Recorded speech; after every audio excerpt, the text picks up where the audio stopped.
So, Kural, welcome. I see you're here. Yeah, hi guys. Hi. So Good yeah, morning. so I'm really looking forward to this Kural because I need a crash course on Multis and all things here because that was the first yesterday that I heard of Multis. Okay, cool. It's very, very timely. And Um, then, of course, we have our Red Hat lead on Multis. Feng is here as well. Welcome, Feng. all right. Hey, hello. Good morning. Good morning. So I guess we're looking to just for Azhar to join, Yep. and then we can go into the kickoff and things like this. By the Good way, morning, everybody. good morning.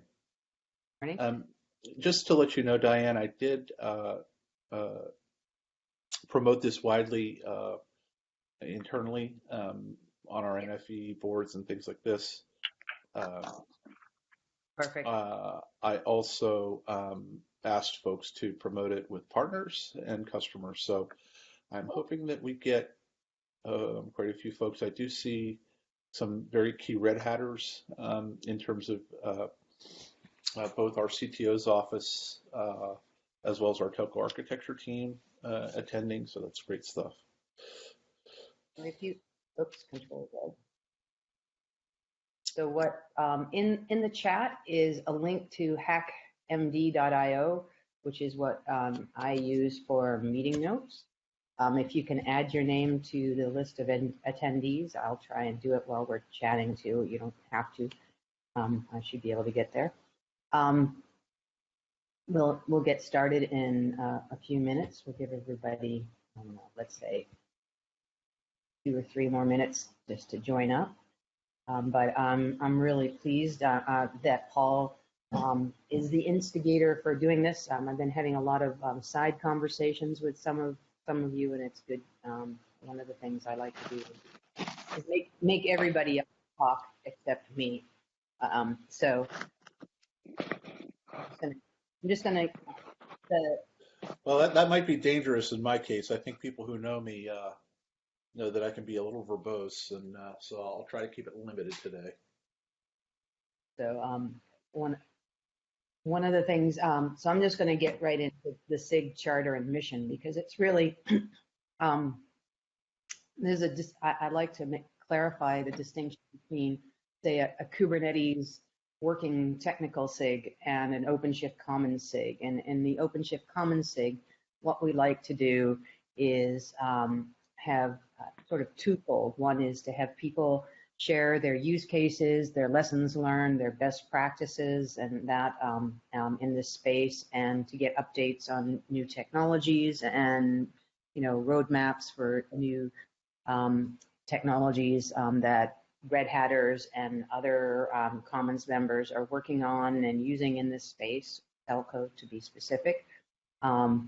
And the distinction between this and, say, a Kubernetes community SIG, which is really about, how to add something to Kubernetes and how to integrate something, a new technology into Kubernetes or along that line. So we try and, because there's tons of Kubernetes SIGs, but these really are about sharing lessons learned, best practices, your use cases, and getting that fire hose of information about what's coming down the pike and what's people are passionate about in new technology. So I think that's a pretty clear distinction. So if you're looking to contribute code to some new project inside of Kubernetes or around Kubernetes or around OpenShift, we can find you those places too. But this is really a kind of a conversational SIG, if you would have it. So I just wanted to make that clear. And it's really about connecting peers to peers. So though we have a lot of Red Hatters on here, sometimes even at Red Hat with 12,000 employees, we need to connect to each other. But mostly what we're trying to do is connect all of the different members in the OpenShift ecosystem, whether they're hosts, service providers, telcos, end users, to each other so that they can have conversations. So that said, I'm just going to introduce myself. I am the Director of Community Development for Red Hat's cloud platform, which means all kinds of different things. And I wear many hats, so please do ask me. If you are interested in operators, machine learning on OpenShift, any of the interesting little things that are on the side, and I do a lot of the cross-community collaboration with the upstream projects, so I'm a good touch point for those things. And I also, what I'll probably do is everybody who's on here, I'll invite you all to join a Slack channel for Telco, so that you can have Telco conversations. I run the Slack for OpenShift Commons, so that you can continue these conversations in the interim. And with that, I'm going to stop because I don't really like the sound of my own voice, heard it too much, and let Paul talk and introduce himself. Thanks, Diane. So Paul Lancaster with Red Hat. I work inside of what's called the Cloud Platforms Business Unit. So the Cloud Platforms Business Unit encompasses several different pieces of technology, including OpenShift, so Red Hat OpenShift Container Platform, OpenShift Online, etc. And I've been working in the telecommunications ecosystem for a few years now.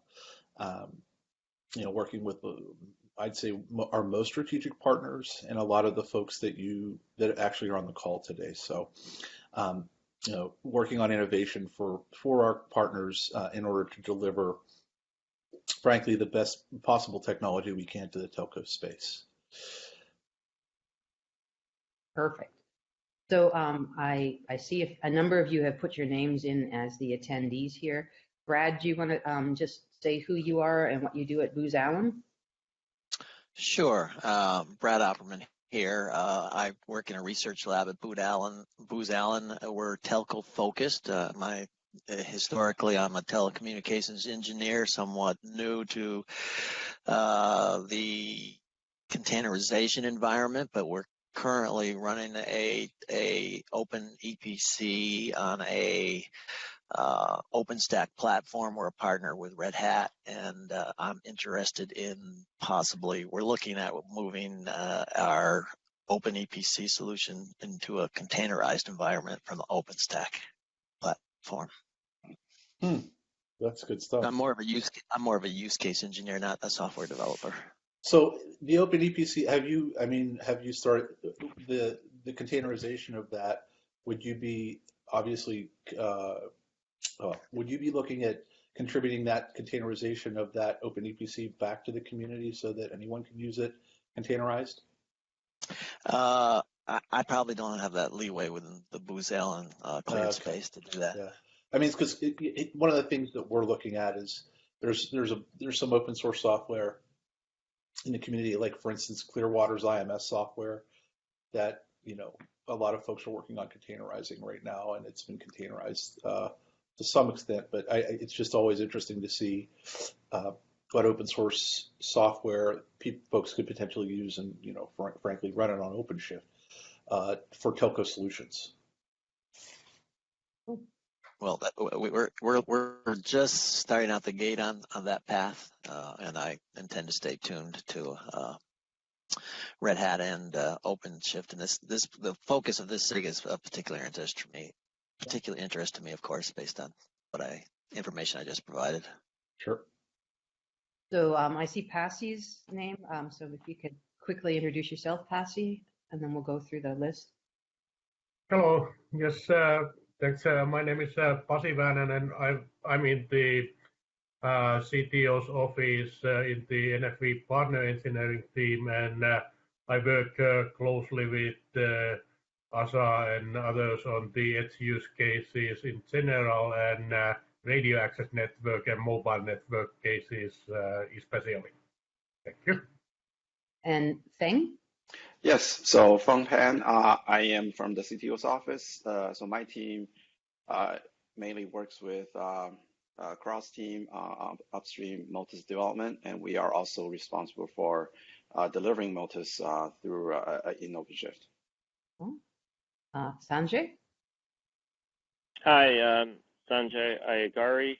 I'm in the Telco Global Architect team. I work with Azhar and Ian on the top 25 accounts. And Azhar? Hi, as I think both Pazi and Sanjay have said, I work with both of them pretty. Azhar, you're just because you're speaking to in a little, your microphone is very low. Oh, I'm sorry. Let me just try and fix that. But just wanted to quickly introduce myself. So I'll fix the microphone later. Okay. So as I said, I've been, I work in the same team as Sanjay. I work very closely with Pazi on the edge architectures, and we will talk a little bit about that later on in this session. All right, Alexander. Hi, I'm a solution architect from EMEA, so covering few telco accounts and few local ISVs. All right, and Amelie?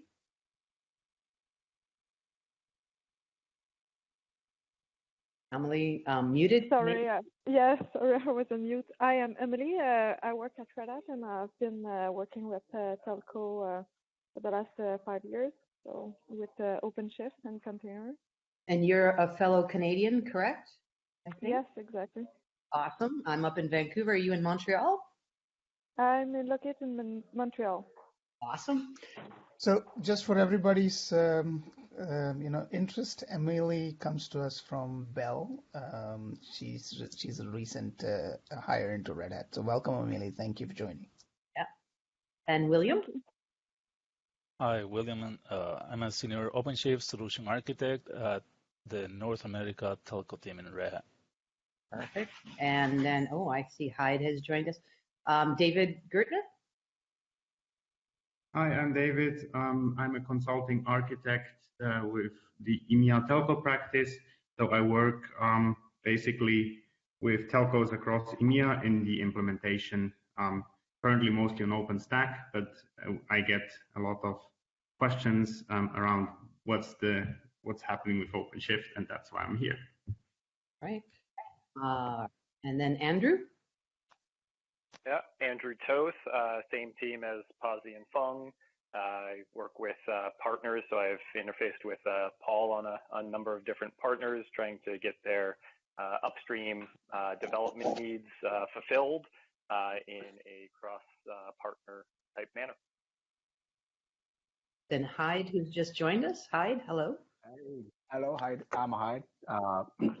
I'm Chief Architect at Red Hat Japan and promoting the OpenShift B2B TX platform at Telco Edge together with the telecom carrier. Yeah. And I just put Kural's name in there from Intel. So Kural, I think you're on. Yeah, so this is Kural. My full name is Kural Ramakrishnan. So I'm working in Cloud Native Orchestration team in Intel. So we are basically from data center group within Intel, and we basically work along with the customers, and most of our use cases go to market. So we are working with Feng and his team from CTO office. So we usually work closely, and we are like a close team together. So we will talk about this one in my presentation. Yeah. Perfect. And Puneet. Yeah, good morning. This is Puneet. I'm a senior solution architect based in North America from Red Hat. Okay, and I can see Aniket from Juniper. Hi, I'm a product manager for the Contrail product line at Juniper Networks, and we are very excited to see this Telco SIG. Perfect. We have a bunch of good developments to share. Awesome. We'll put you on the agenda for the next topic, the next meeting. So that would be great. So I want to get started because we have two talks that I want to do, and we're recording everything. So the whole video of the entire meeting will be posted on a YouTube channel, and I'll send it to the mailing list and put it on the calendar for this meeting so you can find it. So without any further ado, I'm sure there's probably a few other people will join us as we go, so we'll add them to the agenda. Kural, how about if you share your screen? I'll stop sharing mine, and we set it up and start your what is Kubernetes networking and why it matters to telco people. Yeah, sure, yeah. Cool. Could you guys able to see my screen? We can see it, and we're seeing the outline version, not the full version. So you need to go into presentation mode. Yeah, cool. Perfect. There you go. Cool. So hi guys, this is Kural Ramakrishnan. I'm working in DCG group within Intel. So we are working in close partnership with the FENG team or from CTO office. So I want to say this whole presentation is from the contribution from both the Intel and Red Hat teams. And that's why I put the inputs from both Feng and Daxmix and Billy. So let's see what is new in Kubernetes networking. So before starting into the topic, as traditional that everyone starts with what is cloud native, I also going to start with what is meant by cloud native. So my simple approach towards cloud native is the approach of building and running application that fully exploits the advantage of cloud computing with the deliverable models. And cloud native is how you create your application, deploy and maintain, and it's not about where you place this application. So the application could be placed in the edge core or in the data center cloud. And cloud like delivery model is very appropriate for both the public and the cloud private cloud segments. And the key attributes, so one of the key attributes is like it should be stateless and resilient, and it should be self-healing. And so this is the basic information I want to begin with the cloud native. And the next one, I want to little bit talk about the network transformation from Intel perspective. So from Intel perspective, you can see the broader network transformation for the modernized network. And within Intel, we are agnostic to either VMs or containers. So we don't go into the argument is like which is better, VM or container. But the fundamental is Intel architecture is best for all the models.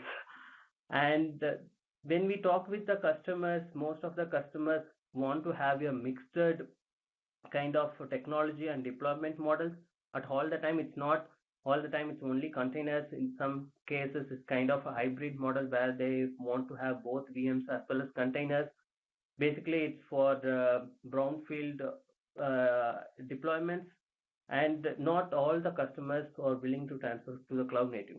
So that's why I want to iterate that we have a mixed customers who wants to work in both cloud native and also. So the interesting point, what I want to point out here is like we are in the cloud ready, which means cloudified. We are not fully gone into the cloud native path.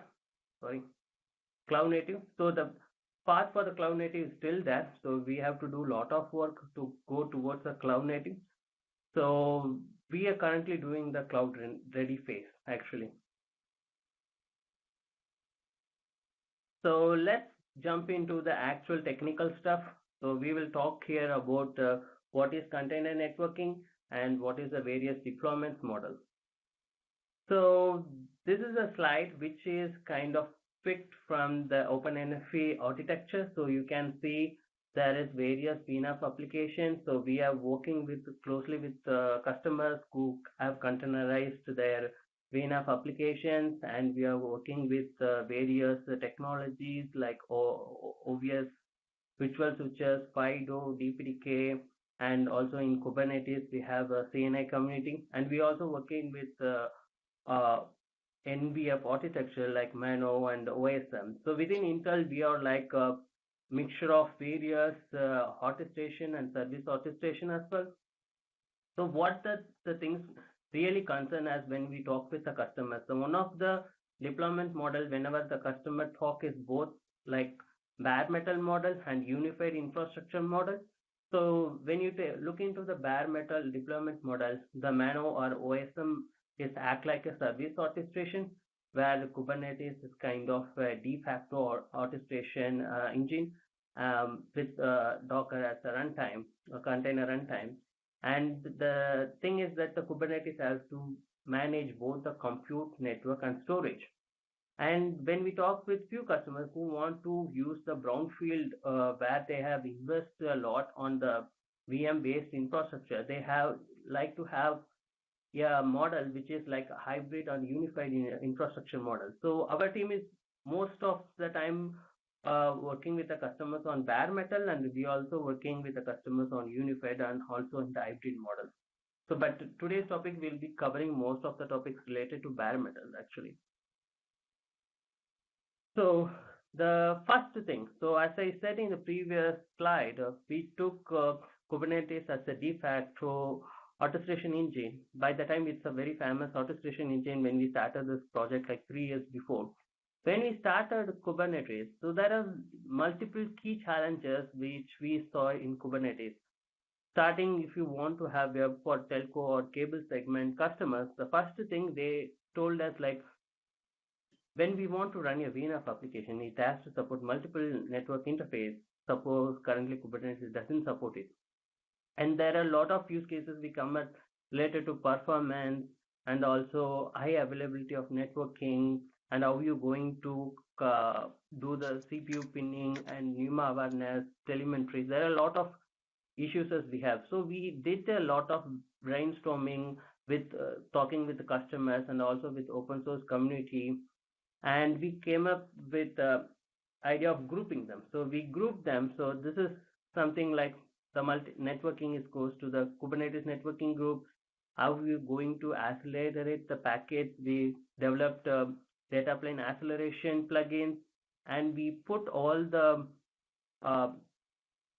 resource allocation and management things as the EPA feature. So whoever is familiar with OpenStack, they might have heard the term EPA. It's called Enhanced Platform Awareness, so that you can manage your resources by service orchestration or through the resource orchestration.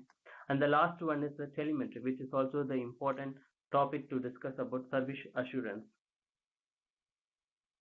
So then we developed multiple plugins in collaboration with open source partners and Red Hat basically. And we developed for multi-networking, we developed multis, data plane acceleration, we developed USERSPACE CNI and SRIOV CNI and Bond CNI. And today we will be discussing basically on the networking side. So I will be covering the topics on multis, USERSPACE CNI, SRIOV, and also the SRIOV device plugin. So if you guys have any questions, you can interrupt me and ask any questions actually. So does this mean there's a different CNI I have to use if I want accelerated data plane, and if I want multiple network interfaces, I have to use a different CNI? So the thing is it depends upon the most of the use cases. So the solution what we provide is kind of a pluggable model. So in this case, if you want to use USERSPACE CNI, you want to use for VPP or OVS switches. For this case, it's that currently Kubernetes doesn't support USERSPACE networking at all. In this case, you have to use multis. So along with multis, you have to use USERSPACE CNI. So it's kind of pluggable model, actually, most of the models which we discussed here. Does that answer your question? Sure, thank you. Okay.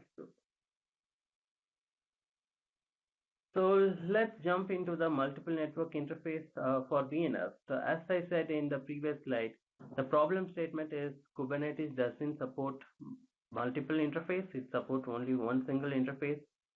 In case of VNF use cases, you should have at the atomic level, even if you ask your VNF vendors to develop your VNF application, they will say at the atomic level, or they have to develop a VNF application which at least require two interfaces. One is just for data plane, another one is for control plane. So they told us, look, we need this feature in Kubernetes, otherwise it's very difficult for us to develop a VNF application and run it in Kubernetes.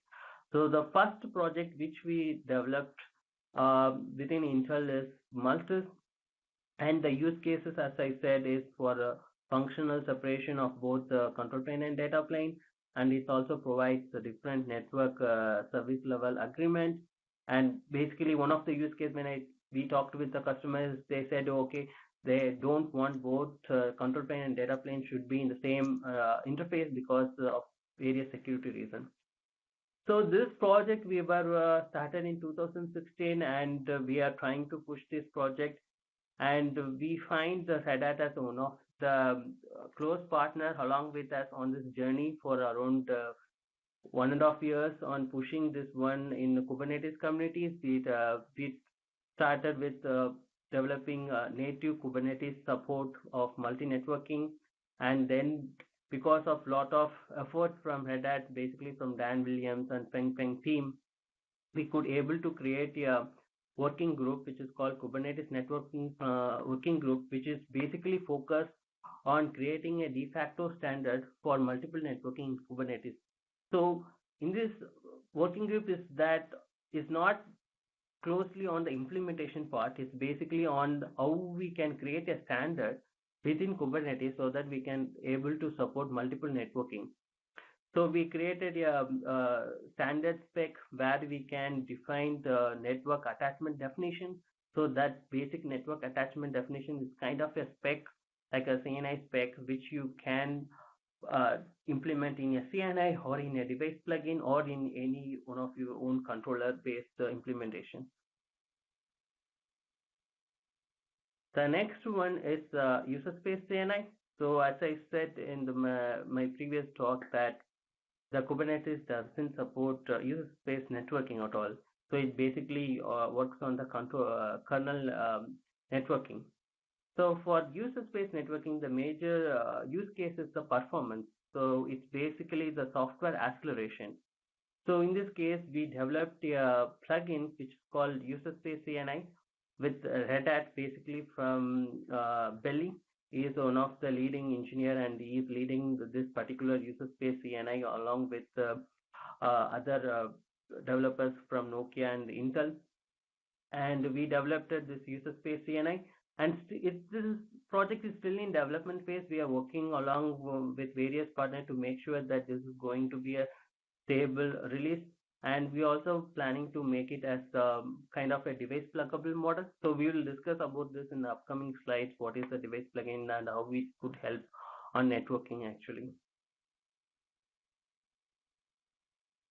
The next one which we are working right now is the SRIOV CNI plugin. So the problem statement in this case is Kubernetes doesn't support SRIOV networking interface. So SRIOV network is basically kind of a hardware acceleration. So in Kubernetes, it doesn't support physical platform resource isolation. There is no guaranteed network I/O performance. So if you use SRIOV, or whoever familiar with SRIOV knows that the SRIOV is a standard PCI spec where you can divide a PF or the physical function into multiple VF, and each VF will have a guaranteed bandwidth allocations. So basically this CNI, if you look at the figure, it has a VF it pulls the VF from the host network namespace and it moves to the container network namespace. It's a very simple concept, and we elaborated this concept to make it work with DPDK. So DPDK is one of the technology which is developed from Intel, which is called Data Plane Development Kit. Basically, it's bypass the kernel so that the performance is really more. So if you combine both SRIOV and DPDK, the performance is nearly at the line rate actually for the network interface cards. So as I said about the device plugin, so what is device plugin? So most of the people in this meeting may be familiar with the device plugin. You might have heard the word from NVIDIA. They are developing GPU device plugin and FPGA device plugin.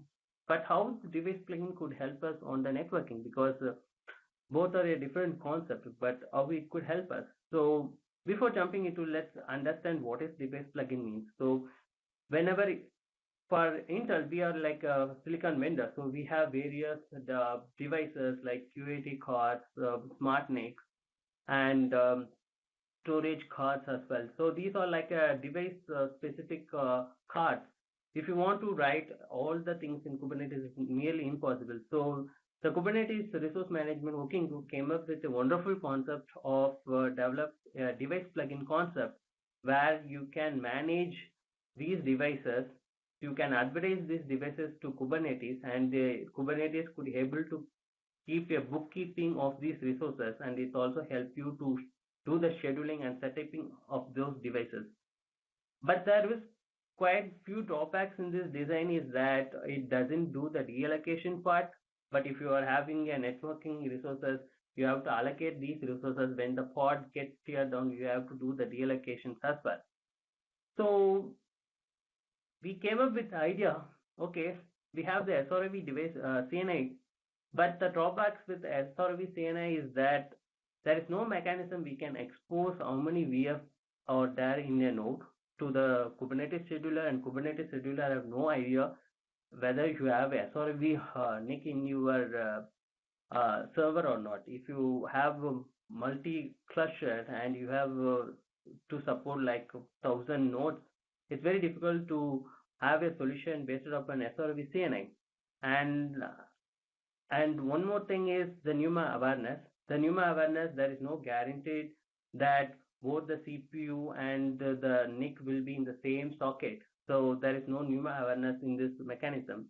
So we came up with a solution that will combine both the device plugin and the CNI. So there are multiple solutions in the open source community that they want to do networking on only on the device plugin, and few people wants to do networking on the CNI. But we thought that both these solutions should work together, because Kubernetes is at the end of the day is a pluggable model, and it should work together. So in this case, we developed a SRIOV device plugin along with Red Hat, and this particular device plugin acts like an intelligence which manage or knows the SRIOV resources inside the server, and it advertise those resources to the Kubernetes, and it allocate those resources. So SRIOV device plugin is kind of an intelligent guy who knows what to do and when to do. And the CNI is the guy who just get the PCI information from the device plugin. In this case, we using multers actually. In this case, the multers just get the information of the PCI address from the kubelet, and it passes this information to the CNI. So the CNI is the guy just do the plumbing work. He doesn't have any intelligence at all. So this combination is really working very well, and we see it's a kind of an advanced combination where both the device plugin and the CNI can exist together. And we are working closely with Red Hat and Feng team on this. So all these projects is in close collaboration with Feng, and we have technical leads for each project from Feng team. So we have Doug, Tomu, and Dan for the Multis project, and for USERSPACE CNI, we have Belly, who is the technical lead.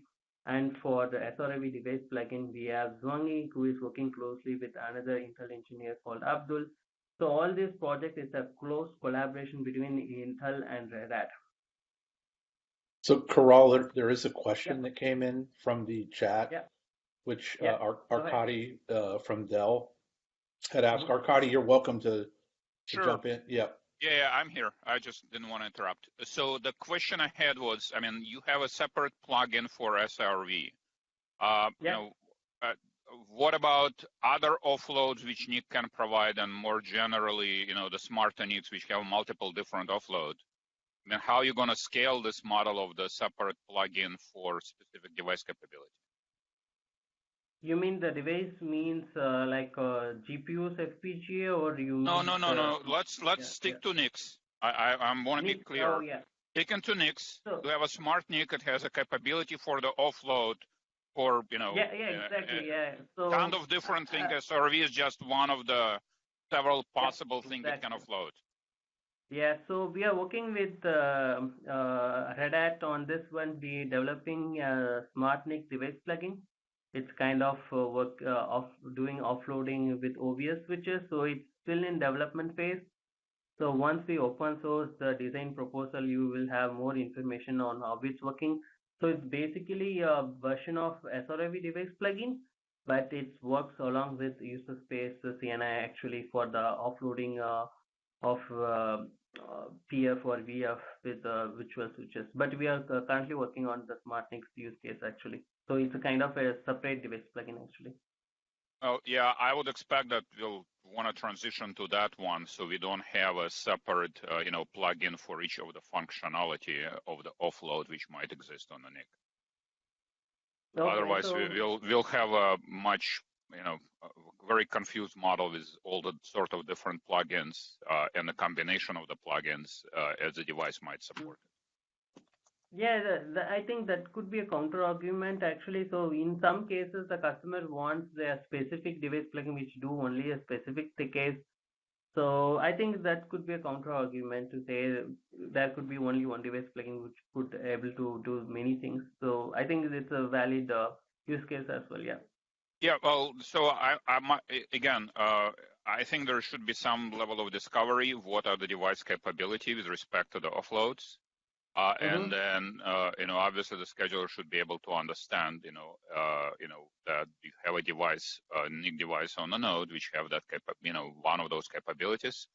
And then I would expect that the device have to be properly configured. While it might have ability to do multiple different offloads, I think it will be configured for whatever specific offloads you would like to do, one or more.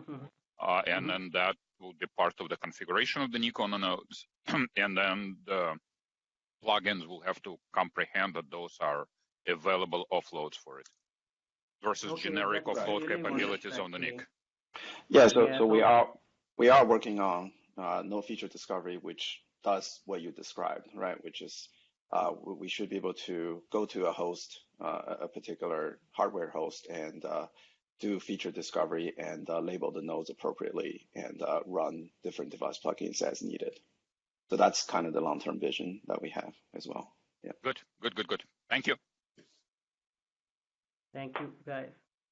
So this slide is just to say what is the transition from the CNI model to the CNI device plugin model. So in this case, you can see the CNI has no mechanism to schedule or consumable network resources like SRIOV, or there is no NUMA alignment. So our team is also working on the NUMA manager. So in Kubernetes, we are planning on the next release with Kubernetes. So we will have a NUMA manager. So for the starting point of this project will be like we showcase how the NUMA manager can work along with CMK. CMK means CPU manager for Kubernetes, and along with SRIOV device plugin, we showcase that particular POC to both resource management working group and also to the Kubernetes plumbing working group. So the process, the development is still ongoing. So by next release, we are more confident that it will be along with the Kubernetes release. So that is, so I don't think I have overshoot the time. No, you did quite well. Thank you very, very much, Kural. And I sort of understand. It's a very good overview, and looking forward to hearing future stuff, and maybe Arkady and others can give presentations at upcoming events. And are there any other questions? Did we cover them all? Gone. All right. Then I'm going to have Azhar step up and talk a little bit about this thing called Edge. So are you able to see my slides? Absolutely. It looks and is the audio okay? It's perfect. All right. Sounds good. So thank you very much, Diane and team. And so what we'll do in this session in the next 20 minutes or so is go through what does Edge mean and what will containers mean in the context of Edge. So first of all, some definitions. We've seen various definitions of Edge. Edge is certainly the next infrastructure paradigm for delivering application services closer to the subscriber. And Edge allows efficient processing and delivery of time-sensitive data. People have used different other definitions as well, which is some geographic distribution of compute nodes, distributed computing paradigms, largely performed in distributed devices, etc. But Edge is independent, Edge is elastic, Edge is massive scale, Edge must be automated, to meet that scale characteristic and those requirements and resilience, and be built using public, private, or hybrid, footprints with respect to cloud. Now, there's a lot to be said on just one slide in terms of what is edge, what does edge mean. One way to look at it is it's about building, ultra reliable experiences for people and, objects when it matters and where it matters. So then, many times people struggle with edge is customer edge, edge is provider edge, edge is, somewhere in between. Edge can be anything that sits between the subscriber and the provider core or provider data center. And if you take that broad definition of edge, then automatically it will, you'll start to look at how do you solve different application challenges, how do you solve different deployment challenges, how do you solve different network challenges in the context of edge, because then the footprints will vary, the sizes will vary, the deployment matters and contexts will vary. So let's start there. Now, we know in a telco space, typically a provider network can be classified or subclassified into many different tiers.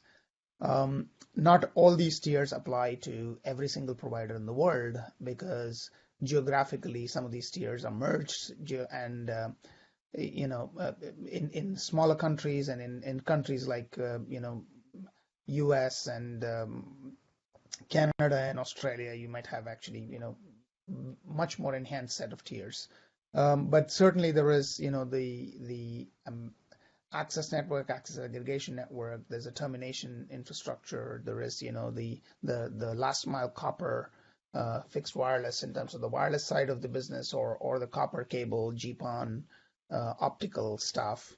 And then there is the customer CPE, whether it's a residential CPE or a business CPE, and then the actual customer network itself.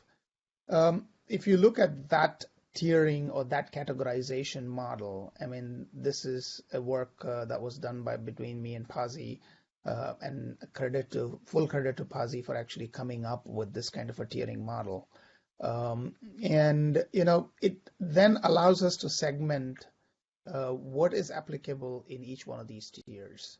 And then once you understand what is applicable in each one of these tiers, then you can understand the type of applications, the type of network functions, the type of capabilities that are required at those tiers, and then try to solve the problem of what is required from a infrastructure perspective, what is required from a networking perspective, what is required from a containers perspective, and so on and so forth. So you can keep double clicking into each level and then define that level of detailed set of requirements. I mean, everybody talks about edge. I mean, here's an example of a slide that was done by China Mobile at the VCO keynote presentation in Amsterdam. And if you look at this in terms of the deployment model from national district level data center down to the base station, and this was because this is China Mobile, it's talking about radio infrastructure.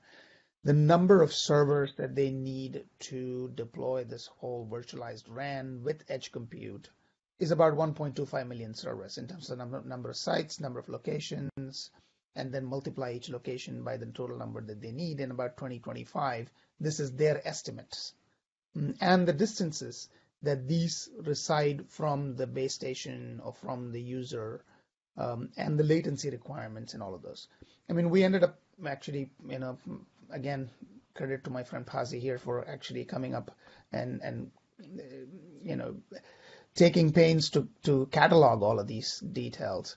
And the important point here is what I really want to show through this slide is not necessarily to dig up why or what, but to tell you that regardless of which way you cut it, it's going to be large. I mean, if you take this number and apply it to a number of cell sites, a number of locations, a number of points for AT&T or Verizon here, that still is a pretty large number. That still is, 200,000, 300,000, whatever that number is. Here it turned out to be more than 1.25 million in terms of the total number of servers that are required. But what's important in that context of scale is when you have those locations deployed with compute infrastructure, then functionality from the core data center, from the regional data center starts to migrate towards those locations. When that functionality starts to migrate because you're providing better experiences, remember we started with a definition of, edge is about providing better experiences. When you start to provide those better experiences, when that functionality starts to migrate towards that edge, then you need at that edge infrastructure or that edge location all types of capabilities, ability to manage virtual machines, ability to manage containers, ability to provide an assurance framework. You need a view of where those workloads are placed, how they're placed, what's your assurance framework, what's the overlay networking control or underlay networking control for all of those. Now, you just saw a presentation from Intel a moment ago about, what are some of the networking challenges specifically and how, Red Hat and Intel are working together to solve some of those networking challenges. There is, more than networking challenges. We also need things like visibility into the nodes in terms of how do you place functionality, how do you distribute functionality, how do you manage storage in those contexts. So this is a massive challenge. Scale brings a massive challenge with it, and with that, the workloads, the different types of workloads, whether it's virtual machines or containers, need to be able to address all of those things. Edge computing, generally service category scenarios, if you actually broadly look at that, there are various different types in terms of how you can categorize or divide. There's the IoT application side, there's the network performance application side, there's the enterprise connectivity side, there's third-party network peering and hosting capability, there's customer-oriented residential or mobile types of services, or operator services, which is the deployment of base stations or VPNs or cache or CDN type of deployment. And regardless of which one of these, you take the number of locations and then multiply that by the size of those, requirement at each one of those locations, you're really, really talking a massive infrastructure. Now, when you have that, when functionality starts to migrate, whether that functionality that was in core data center running in Kubernetes or running in OpenStack and virtual machines, now has to be able to run at that same edge location and be able to be managed with a single pane of glass across both of those locations. So just putting out there in terms of the scale size and putting out there in terms of the complexity in terms of how you manage. So that brings me to, okay, so what are those use cases that are being deployed at edge? What are people considering? So if you take a pure telco view, from a telco standpoint, a telco delivers enterprise, residential, or mobile types of services. So those services are being terminated today on a central office. We have now a central office blueprint based on OpenStack. That central office blueprint now needs to convert it to be a container blueprint as well, instead of OpenStack, or maybe both, because you'll now have some of those network functions moving into containers. Then when you deploy just pure edge compute for other traditional applications, IT applications that are co-resident with these network functions, then those are running in microservices and containers, and so you need to be able to operate those. In the mobile case, for example, you have this vRAN, virtualized RAN. Now that virtualized RAN is becoming containerized RAN. So you're taking those RAN application and running them in containers. And I have actually a couple of slides later on to explain a little bit on that in terms of what's going on there. Then there are other interesting areas such as video optimization that needs to happen locally in that edge compute location. Then you have specialized deployment models such as stadiums or venues or big public venues. And then the technology itself is moving from an NG core perspective to containers, and we'll actually look at some of that in a little bit of detail. You can also take things like in the IoT space, analytics is a thing that keeps coming up every time when we talk about IoT, and edge compute deployment is almost necessary to provide timely feedback into those sensors and devices that are autonomous, that are operating independently. Otherwise, the round-trip delay times and then the compute processing time at a centralized data center is probably not sufficient in terms of how quickly you need to take action in those type of situations. Then there are traditional telco services, which is your specific, CPE, managed CPE, VNF as a service, and so on. Today, some of these are delivered using dedicated devices, managed CPE stuff. Tomorrow, or pretty quickly, moving to a virtualized model, and pretty quickly we'll move to a containerized model as well.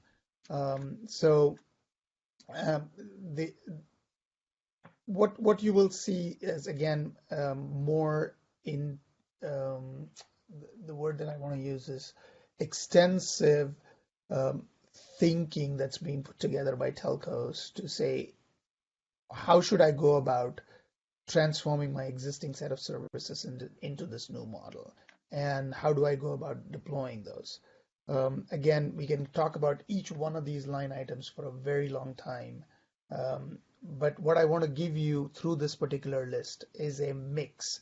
The mix that's being deployed at edge compute layer is both a set of network functions and a set of traditional applications, the IT applications, that will run on edge, which means then whatever was typically running in a centralized data center now needs to be running at the edge, whether that applies to virtual machine context or whether or it also applies to the container context. Now we'll just take a quick drill down into two areas, 5G and 5G, because somebody brought up 5G here on the topic. I think it's relevant to take a quick drill down. 5G is seen as an enabler technology for new use cases. It's also seen as a leveling the playing field between incumbents and new entrants into the market. There are a lot of, you wouldn't believe that there are a lot of providers, people around the world speculating, jumping into the 5G spectrum auction and getting into that field because it seems attractive to them. Why? Because it resolves some of the last mile access problems. It provides an instant, subscriber access. If you drop a high-speed modem into a user, into a residence, or into an enterprise customer, you don't need to worry about whether that user has a DSL or a fiber or a cable or any other connection. You can get potentially a high-speed connection into the user by just dropping in a modem in their house or in their premises. So it resolves some of those last mile challenges, and that's why fixed mobile broadband, that's the term that people use, is a very attractive service option based on 5G for a lot of providers. Then, of course, because of the low latency capability, because of massive scale and machine type communications, new services are possible through these enhanced use cases for 5G. And then some of the deployment models lend us to deploy better edge compute capability with 5G, and which means, again, better user experiences overall. However, one thing that's true, though, is it does require huge investment in terms of the infrastructure in the RAN space. And from a mass scale perspective, we're probably still 18, 24 months away. Phones are beginning to be announced, or user equipment is beginning to be announced now, with availability sometime later next year. So then you can see some spotty deployments coming up.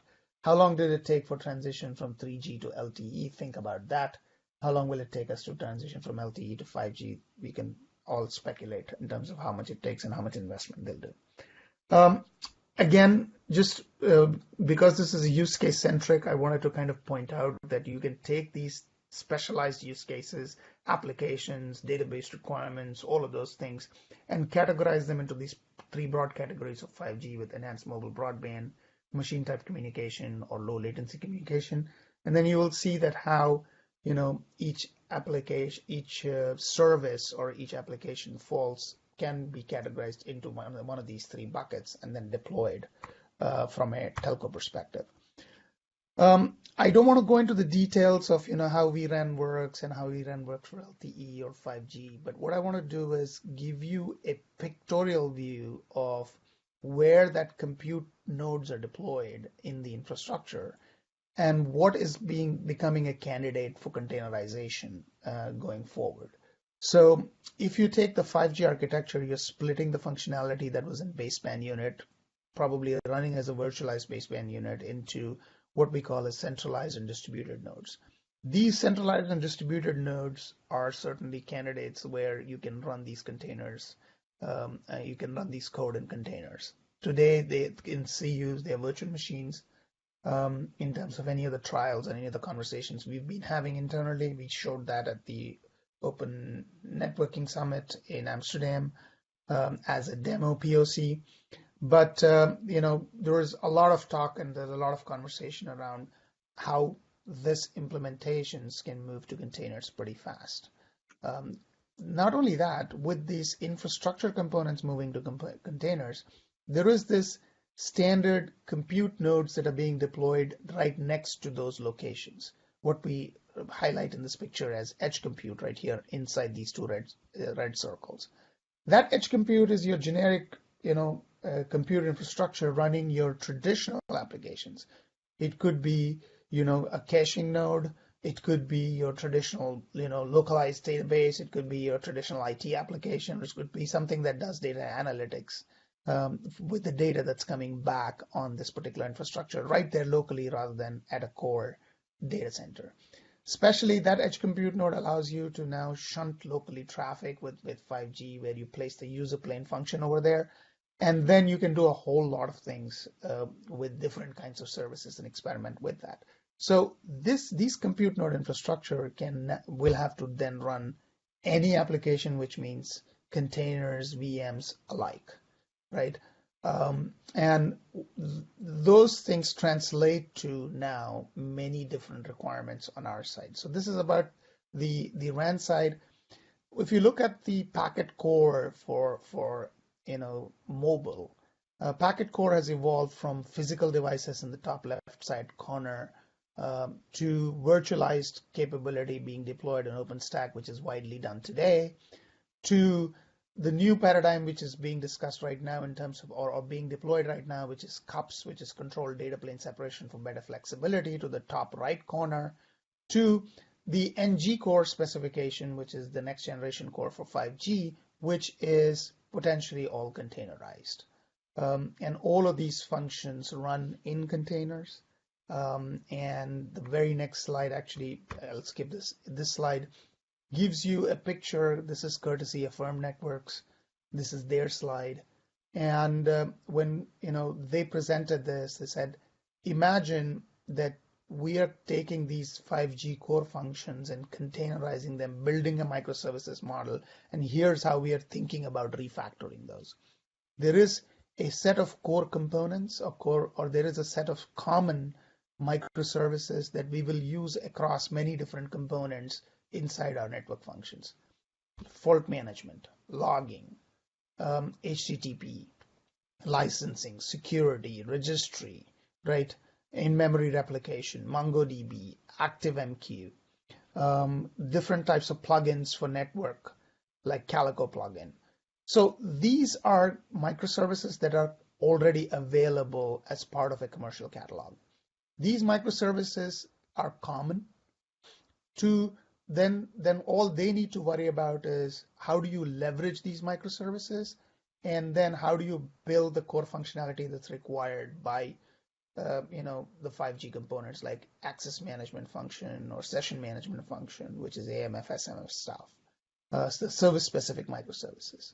And then they can have a set of common networking, routing services and protocol load balancing microservices as well that leverages this. So now what was previously packaged all together as a single virtual machine or a set of virtual machines as part of VNF is now completely refactored and broken into all of these microservices.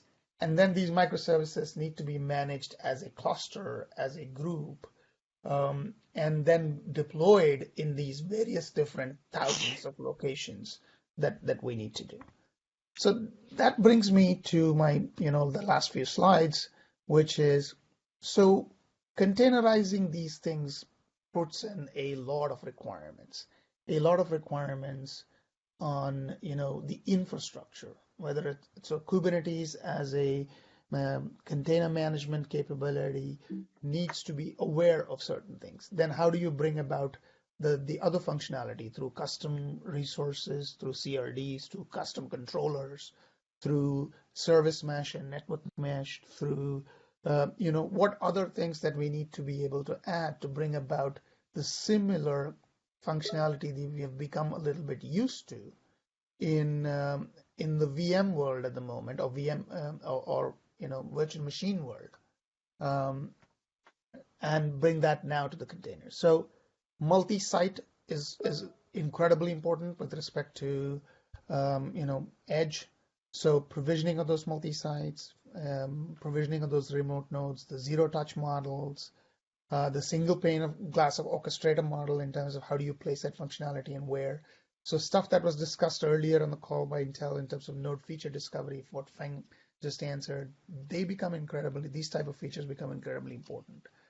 Identity and security management, confederation capability, because now you have thousands of these sites, they need to work together as a single cluster. You need to have a common identity across all of those clusters, common way of orchestrating, managing those. HA models. Do we need a Kubernetes master node on each one of those sites? Do we need some sort of a headless operation pod model on those sites?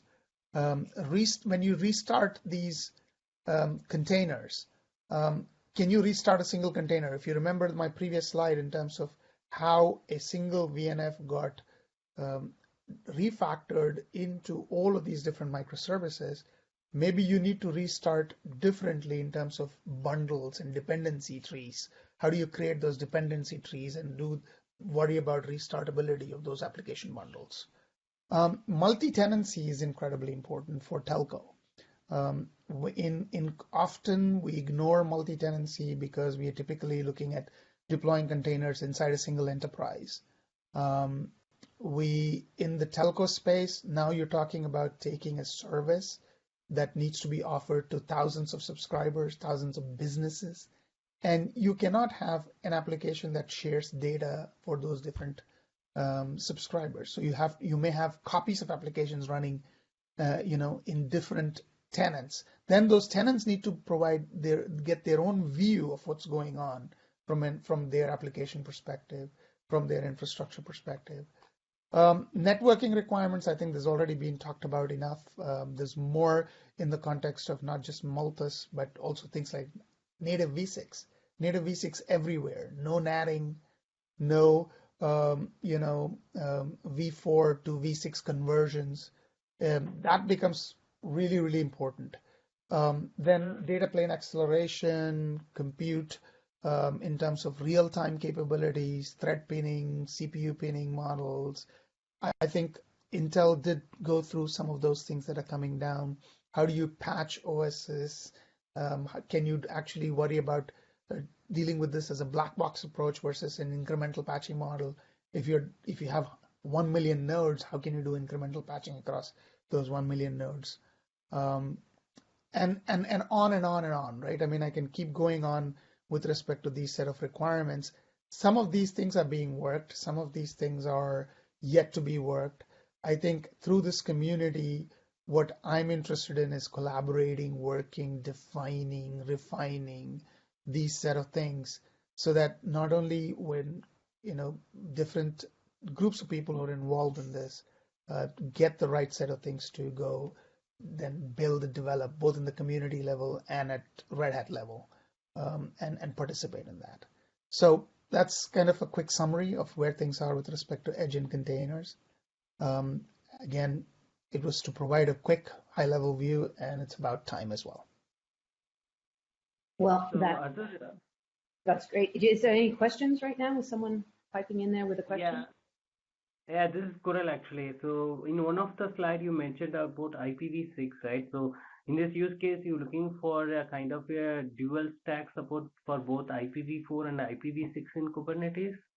So actually both. People are looking for dual stack as well as people are looking for just native v6 across the board, no dual stack. So if you go to Japan and you want to talk to any of the telcos in Japan, they'll say, give me everything native v6. Today, there's no more v4 addresses being allocated by IANA. Done. So they're just saying only IPv6. Okay, Yep. That's interesting. Okay. Yep. Some of the cable cos are also saying the same thing. One of the cable co I was talking to, big, large cable co, right? They're saying, no, we just don't want to bother about this anymore. Okay. So we all also public addresses, no NATing models too. That's the other thing. Okay, because we seen one of the customers asking for both same in 5G use case, so both IPv4 and IPv6. That's what I was thinking. Like when you say native IPv6, I want to just understand how this customer is looking forward. I mean, if one customer say they will say IPv4 and both IPv6, right? So that's what I want to clearly understand where is the industry is heading towards. Okay. Yep. Are there any other questions? I know we've run over time a little bit, but I really wanted to thank you for giving the presentation. It really kind of helped set the stage for all of the other topics that we're going to need to talk about over the next year or so as things develop. I have proposed the next meeting date to be the 25th of January, aka the fourth Friday of each month at 8 a.m. And I haven't heard any objections, so I'm going to set that up. I know some of you are in ACPAC time zone, so that might not be perfect for you, so we will try and adjust in the future. And there's been a few other folks chatting in the background too, so hopefully we can get maybe a contrail. I know Paul Lancaster was working on with another, I think it was my OC or my something or other, another telco service provider to get them on board for the next meeting to talk. And I'm hoping that this structure works for us. I tend to like to have these like at least 2 little talks to spur conversation, but if we need to only do 1 talk and so we can have more conversation, we can shorten that up in the future too. So if anyone has any feedback, I've put my email in the chat, so you can send feedback that way. And also, if anyone is coming to KubeCon, please ping me because I will give you all free passes to the gathering, which is on December 10th. And as I mentioned as well in the chat, there's a very large exhibit room, lunch room next to the room where all the presentations are going on. And it would be a great place for everybody to maybe have lunch together or sit together during one of the coffee breaks or in the reception to just connect face to face and have a sort of face to face informal SIG meeting on December 10th. Is there anything else anyone would like to add to this conversation today? I know we've run over time, so a few people had to drop off, but been quite a good introduction, I think, to both the people in the space at Red Hat and a lot of the partners here, and a few of the customers too.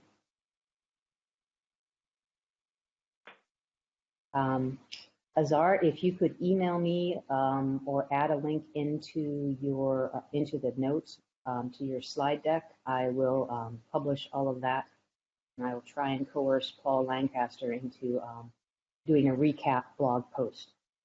Sure, I'll do that, Diane. Let me just send you the link. Okay, perfect. All right, guys and gals and everybody else. Please join us next month on the fourth Friday at 8 a.m. and I will send a notice out and try and build a landing page for the telco SIG on OpenShift Commons between now and then. So have a great holiday if I don't see you in Seattle. Sounds good. Thanks. Bye-bye. Thanks, Diane. All right. Thank you, Diane. Bye. Thank you. Bye. Bye. Thank you, everyone. I see you.